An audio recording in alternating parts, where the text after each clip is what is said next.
اب 10 محرم کا روزہ یہود بھی رکھتے ہیں، ہم بھی رکھتے ہیں، تو نبی کریم صلی اللہ علیہ وسلم نے اس وقت ارشاد فرمایا آئندہ سال اگر میں زندہ رہا تو لَتَصُومُنَّ يَوْمُ التَّاسِعَ، میں 9ویں دن کا روزہ رکھوں گا،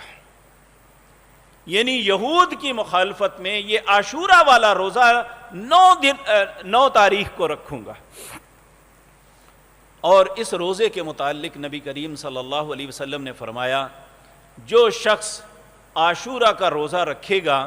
میں اللہ سے امید رکھتا ہوں کہ اللہ اس کے 1 سال کے گناہوں کو معاف کر دیں گے۔ آپ نے اس کی تلقین فرمائی۔ اب یہ اگلے سال تک نبی کریم صلی اللہ علیہ وسلم دنیا سے تشریف لے گئے،